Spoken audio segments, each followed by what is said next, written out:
جوهرة اف ام. الدنيا وما فيها. نواصل معكم اللقاء في دمتك على جوهرة اف ام. سعداء برشا باستقبال السيد ديدي شارفيل، هو مدير عام شركة اورانج تونيزي، معنا لأول مرة في استوديو جوهرة اف ام. ديدي, bienvenue sur les ondes de Jawhara FM. Merci beaucoup. C'est effectivement la première fois. Vous comprenez arabe là, hein? Un petit peu. Après trois Après longues et courtes années. Un petit peu plus de 2 années en Tunisie, Ouais. mais également 2 ans en Égypte. Ouais, donc vous commencez à apprendre l'arabe, dialecte égyptien, tunisien. Alors, il y a des différences quand même. Mm. Il y a des différences significatives entre les deux. D'accord. Donc, vous parliez de l'Égypte, une expérience assez riche pendant 26 ans dans le domaine des télécommunications, notamment en Égypte, au Mexique, aux Pays-Bas, en Suisse et en France, bien sûr. Là, comment jugez-vous le niveau d'éthique en Tunisie, notamment dans le domaine des télécommunications, voix, data et tout le reste? Alors, objectivement, non. Je suis arrivé il y a 2 ans. Les réseaux de télécommunications en Tunisie n'ont rien à envier de ce que j'ai pu voir dans d'autres pays. Je crois qu'en matière de téléphonie mobile, il y a eu un développement extrêmement important. Il y a un troisième opérateur qui était Orange, qui est arrivé il y a 5 ans, qui a permis de continuer à ouvrir le marché. Il y a un certain nombre de choses qui se fait en matière de régulation aussi, qui a ouvert peu à peu le marché, même s'il y a encore beaucoup de choses à faire, hein. Tout n'est pas terminé, loin de là. Mais je crois que vraiment, il n'y a pas de raison de rougir des technologies de l'information et de la communication en Tunisie. D'accord. Là, Orange Tunisie, elle essaie toujours d'avancer dans le domaine des télécommunications, notamment au secteur voix et au secteur data. Un opérateur qui est le premier opérateur en Tunisie qui lance la 3G. Et là, vous êtes pratiquement un peu partout sur le territoire tunisien avec un réseau qui est très bien. Est-ce qu'il y a toujours des choses à faire dans le secteur du réseau, l'implantation, le nombre d'abonnés, etc. par rapport à Orange et par rapport aux opérateurs tunisiens? Il y a toujours des choses à faire. Il y a d'abord la couverture. On continue effectivement d'étendre la couverture. Même si on a, vous l'avez dit, une bonne couverture en Tunisie, il y a encore des zones où malheureusement on n'est pas encore assez présent. Il faut donc qu'on densifie sur ces zones-là. Il y a des zones où on n'est pas présent non plus, il faut qu'on continue à investir. Et on a un programme d'investissement qui reste encore très significatif sur les années à venir pour continuer cette couverture. Et il y a la couverture, il y a les services. Vous l'avez cité, il y a à la fois la voix et la data. Je dirais que la data est quelque chose qui prend de plus en plus d'importance. L'utilisation de smartphones, l'utilisation de connexions Internet à travers la téléphonie mobile ou sur les technologies de la DSL, les technologies du fil, voire la fibre optique. Donc il y a encore énormément de choses à faire. La technologie évolue, elle évolue très vite. Donc Orange continue d'innover, continuera d'être présent sur tous les nouveaux services, sur la couverture bien évidemment, mais sur tous les nouveaux services qui peuvent se développer. Vous parliez des smartphones. Là par exemple, si on prend comme exemple le lancement de l'iPhone 6 et l'iPhone 6 Plus en Tunisie cette semaine, si on peut dire ça comme ça, les 3 opérateurs se basculent pour offrir le mieux de leur savoir-faire aux clients d'Orange et des 2 autres opérateurs. Vous gérez comment une situation pareille? En fait, sur ce genre de choses, donc l'iPhone 6, c'est un smartphone de très haute qualité et que les 3 opérateurs commercialisent. Je crois qu'au-delà du smartphone lui-même, il y a le réseau, l'accès au réseau et les services qui sont offerts. Le smartphone, c'est un outil essentiel, mais finalement, ça n'est qu'un outil d'accès à ce réseau, et je crois que vraiment la partie service sur laquelle que j'indiquais tout à l'heure, j'insiste parce que c'est bien là qu'à un moment donné va se trouver la valeur ajoutée des opérateurs. Vous parliez de service, donc on parle de la qualité, du débit, de l'accessibilité au réseau, voix et data, et certainement, on en parlait tout à l'heure, le nouveau câble sous-marin d'Idan, un projet qui est fabuleux, et je crois qu'il va donner beaucoup d'avantages à vos abonnés. Il fallait qu'on ait aujourd'hui, il y avait des câbles sous-marins qui arrivaient en Tunisie, mais on a eu besoin, et là on a travaillé avec Ooredoo, parce que c'est un câble sous-marin qu'on a en commun avec Ooredoo, à avoir un premier câble privé en Tunisie. Je crois que c'est important que des opérateurs qui sont présents au niveau international, qui offrent des services et pour lesquels on a besoin d'avoir un accès à l'international, c'est important qu'Orange puisse avoir cette indépendance, cette autonomie sur ces infrastructures, parce que l'accès à l'international, la connexion, l'interconnexion internationale, c'est quelque chose d'essentiel pour offrir en particulier tous les services qui tournent autour de la data. Donc 9 mois de gratuité pour la DSL, ça vient dans ce contexte-là, c'est-à-dire que vous avez accès à des prix imbattables par rapport au prix que vous achetez avant toute la data des opérateurs tunisiens, ou bien ça se passe comment? Alors non, les prix sont effectivement, on a acheté les capacités du câble sous-marin, donc maintenant on maîtrise complètement cette infrastructure. La gratuité de la DSL, c'est plus dans un but de rendre ce marché plus fluide qu'il ne l'est aujourd'hui. On peut espérer en particulier qu'avec l'arrivée du dégroupage, le gouvernement a annoncé l'arrivée du dégroupage, il va devenir de plus en plus fluide. On va pouvoir faire, j'espère, dans les mois et les années qui viennent, sur la DSL, sur les technologies de la DSL, la même chose finalement que ce qu'on a fait sur le mobile, c'est d'avoir une concurrence réelle sur l'ensemble du marché en utilisant les infrastructures déjà existantes. D'accord. Vous me corrigez si je fais erreur. Mes informations disent que le gouvernement de Mehdi Joma, il tient bon que le dégroupage soit fait avant la passation au nouveau gouvernement. Donc, si c'est une information vraie, vous le dites. Et si c'est vrai, espérons que c'est vrai, donc certainement il y aura beaucoup d'avantages, notamment dans la qualité de service, dans le triple play qui suivront par rapport aux offres commerciales d'Orange pour les clients. Ça change, le dégroupage va changer la relation que les clients vont avoir avec l'opérateur. Aujourd'hui, donc Orange a déjà des clients ADSL, mais en tant que fournisseur de services Internet. Ça veut dire qu'un client a besoin, pour avoir accès aux services Internet d'Orange, d'avoir un contrat avec Orange, bien sûr, mais également un contrat avec Tunisie Télécom.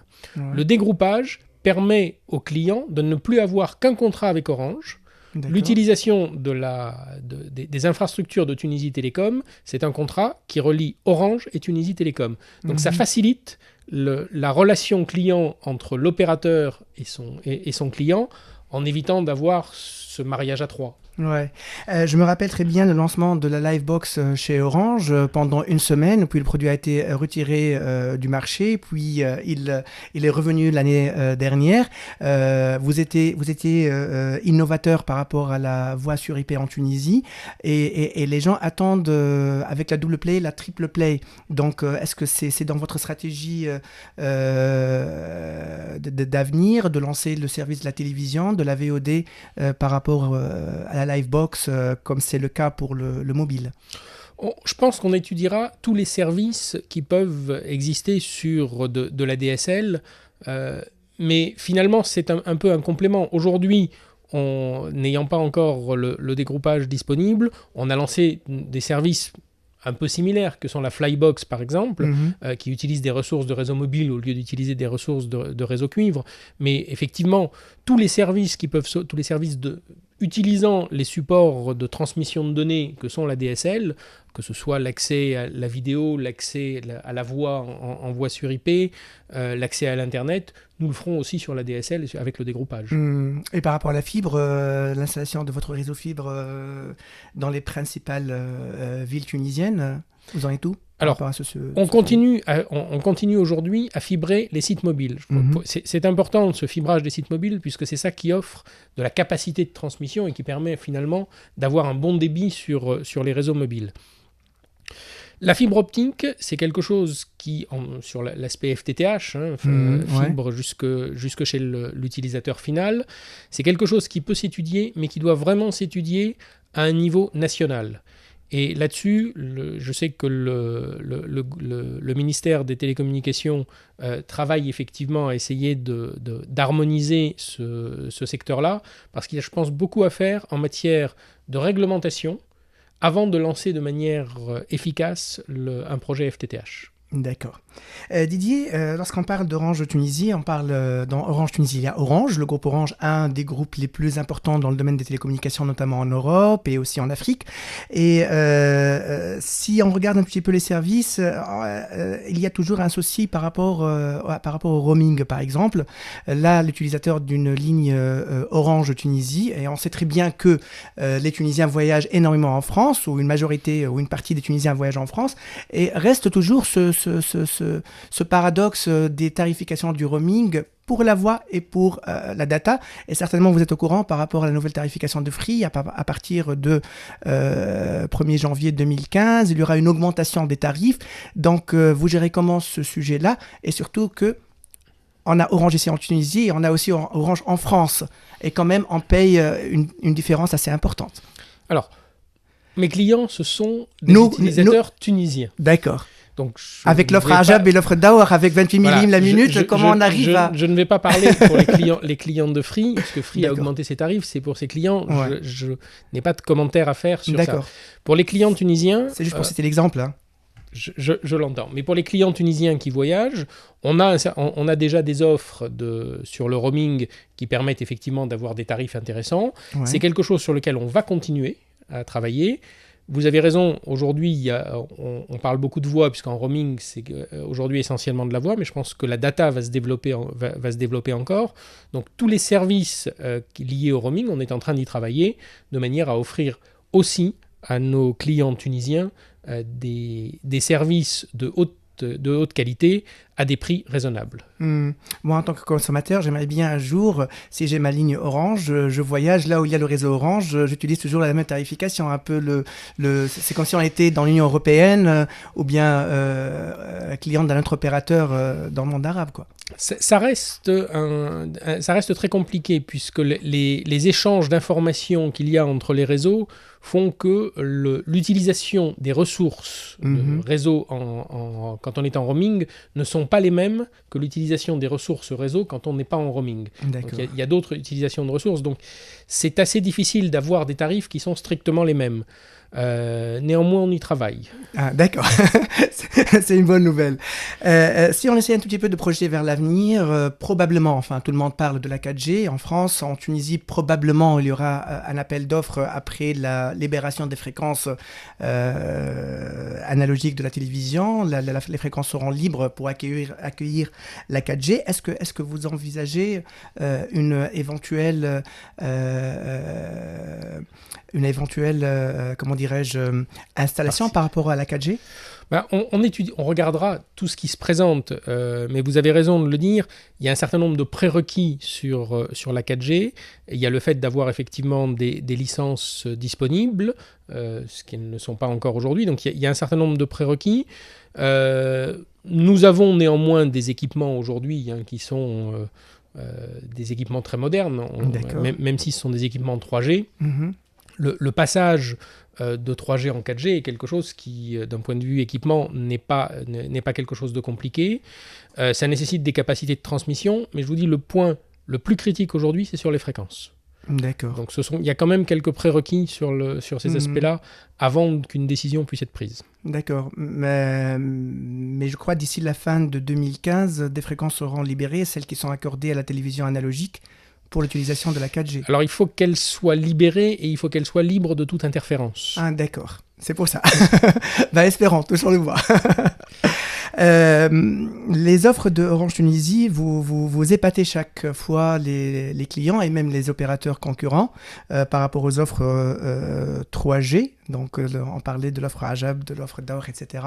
Est-ce qu'on peut avoir une exclusivité par rapport à ce que vous prévoyez les jours à venir après la gratuité de 9 mois au niveau de la DSL? Au moins, ça sera, vous travaillez sur le volet data, voix, ADSL, ça sera quoi? On travaille sur tout. on souhaite vraiment être présent sur tous les secteurs des télécommunications et sur tous les marchés, sur le grand public, sur le professionnel, sur l'entreprise, sur les grands comptes. Donc, sans rentrer forcément dans les détails, je crois que ce que je peux vous dire, c'est que nous continuerons à essayer de surprendre. D'accord, c'est très bien, c'est très bien dit. Vous parliez des offres aux entreprises. Hier, le lundi, vous avez signé une convention avec l'STS.